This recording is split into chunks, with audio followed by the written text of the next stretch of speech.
This is All India Radio. We now bring you an exclusive interview with Joerg Wuttke, President, European Union Chamber of Commerce in China. Interviewer is Anshuman Mishra, AIR correspondent. Today we have with us Mr. Joerg Wuttke, President, European Union Chamber of Commerce in China, for a special interview on China's innovation ecosystem. The European Union Chamber of Commerce in China, in partnership with Mercator Institute of China Studies, MERIT, has published a report titled China's Innovation Ecosystem Right for Many but Not for All. Why do you say that China's innovation ecosystem is not right for all? Also, can you please share other salient points of the report? Well, we chose among our members those companies that are very busy in research and development, so the scale is actually quite small, but the interviews were very much in depth, and primarily it was chemicals, it was machinery, and it was the car industry that have very deep roots in the R&D scenery over here. It was already telling when we reached out to the ICT industry that they had a lesser of an interest, also indicating that they are on the way out here, replaced by Chinese competitors, also under the Chinese label of secure and controllable. So it was basically those industries we covered that still experience the red carpet. And then, of course, we have the SMEs that are primarily in a much smaller niche operational. And for them, of course, it's a dicey thing to be in China on research and development, because if they happen to lose their technology or someone gains access to it, they might be basically losing their entire livelihood globally. So if you're a multinationals, you have a big staff of lawyers, you have political leverage, you can actually defend yourself much better. But for SMEs, it's tricky, and they need help, and we are trying to point out that actually there are support systems, even in the chamber, with an LPR help desk as well as an SME center. So you have to be very clairvoyant when you enter this market. Can you lose something? How do you want to protect yourself? So the market is big, but maybe not good for everyone. So, my next question is about these inducements or, those policies. Because the report said China still has a lot of opportunities and also right. The report said that China still has large benefits for R&D sector for foreign companies. So in this context, I would like to understand a little bit what are the inducements for European companies to establish their R&D centers in China, and is China withdrawing these incentives or inducements through regulatory means or otherwise, which has created some risks and pitfalls for European companies while engaging in R&D sector in China? Well, I mean, the inducement, of course, is demand, the market size. You have customers, plenty of them, in particular in the car industry, machinery and chemicals, that actually pay for your innovation and product, and hence you actually have the financial means in order to put the money into research and development. Someone has to pay for your researchers at one stage. And it's not just customers in the magnitude you see them here in China, but also it's very demanding customers. Chinese companies are not very brand loyal. They move immediately away from one company. They don't have this long established connections. So you have to be on your toes, because they might, for a cheaper price or a different feature, go to your competitor. China is an incredibly demanding market. In the car industry, for example, it's primarily very young people who buy these upscale cars. So you have to have totally different features. And a car conceptualized in China is basically a computer on wheels, whereas in Germany we care more about the motor or the interior things on this thing. So in a way, the Chinese market for us is a huge fitness club, and that's where you have to develop research and development. Okay, so in this context, are there any certain conditionalities in general I'm asking, for companies to enter Chinese markets for either research and development or for normal operations? It was surprising how little our companies care about governmental support. They actually really look at the customers, they look at the market size, they look at the pool of engineers, they look at the kind of protection they get. IPR law still is a major concern for 38% of our members, but it has been improving, and you just try to be one step faster than your Chinese competitor in developing. So in a way, we like to have tax release, of course, but at the end of the day, it's all about the market size, the demand structure of customers, as well as the engineering pool. And there, China used to be absolutely unbeatable in many ways. But again, the focus is also more on development of products, not really on the research, on the basic research part. Again, something where the market is big, but you have to be selective of which area you cover. The report mentions about disproportionately larger risks for small and medium-sized enterprises. You also mentioned a while ago. So which has those companies which have fewer resources to counter significant challenges such as IT theft. Can you please elaborate a little bit on this? Yeah, I mean, we have the typical problems in China that are a bit fading away, the kind of copycat. Then all of a sudden you see a car like your own driving down the road. They even build chemical plants like yourself, and they basically get it from the internet, or they have people within your organizations. But I think Western companies have learned how to protect themselves and how to move down the road without these interferences. But now we have a new dimension of challenges. We have something like the data transfer law, which actually means that if you do research in China, you have to disclose it to the government agencies once your data set crosses the border. And of course, we have an export control system here. If you have developed a patent, it might only be applicable for China. So China, in this respect, they want research and development, but at the same time now they are putting more and more hurdles in front of us, basically causing our companies to reconsider if they're going to invest in research and development in China. So in this context, if I may ask you, what do you think about certain allegations by certain Western countries that companies, high-tech companies like Huawei, so if countries are associating with them, there are chances of data being sent back to China because they are bound by the local laws. So what's your views on it? Well, I mean, we have the typical espionage going on that is not just related to operations in China. You have hackers, I don't know where the origin is from, but hacking into a global headquarters. But again, I think companies, particularly in Europe, are learning how to cope with this one and have protective rings around it. We have, of course, a strong eye on our employees over here, but in most cases we have little interference and leverage there. The real challenge for us is really, where do we want to put our money? Again, research development stands for research, basic research, the really kind of groundbreaking new developments you have that carry your cash flow for the company for the next decade. Whereas development is just being with the customer applications. It is sort of trying to adjust the product for the Chinese market.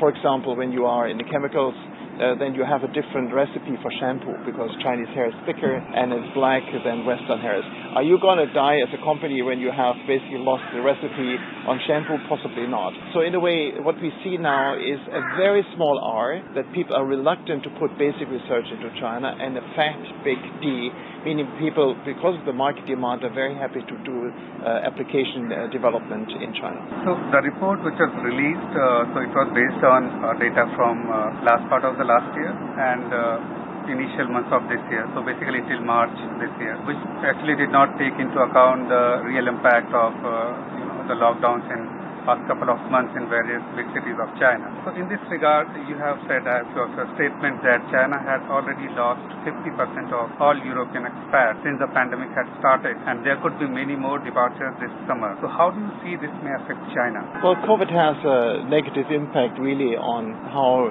expats perceive China. Do they want to be here subject to this endless testing, the kind of uncertainty about going back home? If there's a family matter, you just want to hop on the next plane, go back, and then the tedious procedures in order to come back is just really keeping people away. We lost about half so far, and I can actually anticipate that we're losing another 50% in summer this year. And just to give you a perspective, European Union plus UK plus Switzerland and other countries, so all the Europeans put together in China, we are at this stage about 60,000 people. So all the Europeans in China fit into a soccer stadium here in Beijing, and still some space for Indians on the side. So it is something which is clearly having an impact on research and development, because those people are not in sales, they're not in accounting, they're mostly in research or in business development. And of course, COVID has a negative impact also on our Chinese staff, who wants to travel to Europe and live there, not being able to come back anytime soon. So COVID has created some headwinds for research and development in China. Also now in Shanghai, you can see how the economy is being hurt, how companies have to scale back on production, how they have less money to spend on research and development. COVID has really broadband damage done to the R&D community over here. I learned that you have been in China for around 40 years, and you have been known as a very respected expert on China. Do you think China's zero-COVID approach is able to balance between pandemic management and economic activity, as leaders have been, trying to or scrambling their activities to do? And what is your impression about it based on your meetings with the top Chinese leadership, as you just mentioned? Yeah, we had a very deep engagement with the State Council. The State Council is the government in China responsible primarily for the economy. So with the Trade Minister, with their Development Research Committee, Prime Minister, and clearly you can sense that there is a stronger focus of we have to change this policy. We cannot go on with zero tolerance. But then you have the president and the party that basically have created the narrative of 2 years of no COVID, and look at the other countries, be it Germany, be it France, be it India, how chaotic it was, how horrible these pictures are. Let's not do this, and let's not have a lot of dead people on the street or in the hospitals. So that's the narrative, which of course is in conflict from opening up. And the bridge is of course vaccination, but I don't see any activity there. So we are, I think, two camps in China. One is maintaining the narrative because they're also not sure if the opening up you see in India or in Europe is going to come with a backlash in fall, and then they can lean back and see, we told you it's going to be bad. And so at this stage, I guess the Chinese leadership is frankly gambling with the health of its people to some extent. So is it somehow related to the upcoming Party Congress, which is obviously a big political event and moment for China's history? Well, the Party Congress, I guess, is irrelevant for COVID because even if the Party Congress is over and nobody knows when it's going to be, let's say it could be October, November, then still they have the same problem. They have an under-vaccinated 60 and above age group. They simply cannot cope with lots of people dying. The images of Hong Kong come to mind, those under-vaccinated people dying to a very large extent. So definitely the Party Congress is going to pass and the zero tolerance is going to continue unless the game changer is unemployment. When they see what it really does to the employment structure of China and in particular young people. We have unemployment 18.1% officially in urban parts of China among 16 to 26-year-olds, but all the experts that you ask in Beijing indicate that it must be above 30%.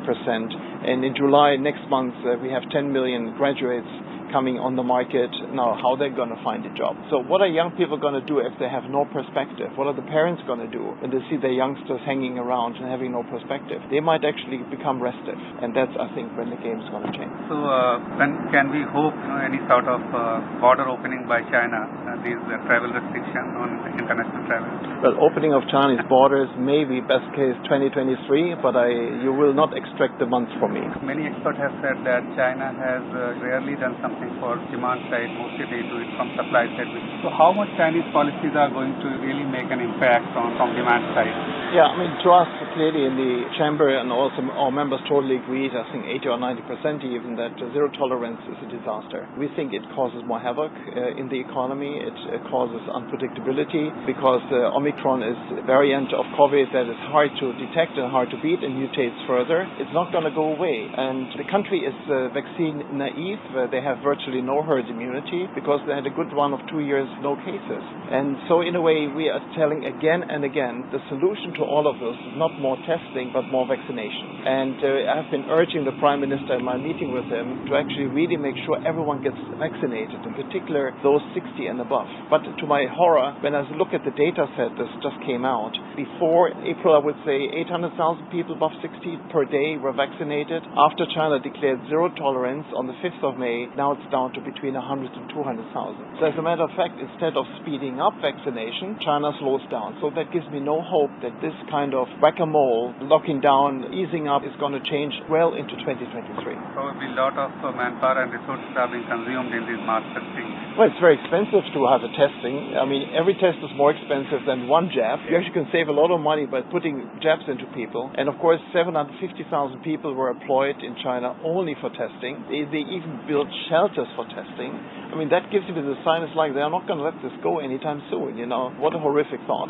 Have you any estimate how much would be the annual cost for all these mass testings which keeps happening throughout the year in some The testing? Well, it's clearly that Shanghai, for example, one-day testing costs about 250 million renminbi, which by now I think is $60 million. And so once you have finished the week, you are at a cool $500 million. Now, Shanghai might afford this, but other cities might not. And so the cost is just immense, but that's the real cost in chipping out, paying also people. But the real cost to the economy is, of course, the damage it does to the demand structure.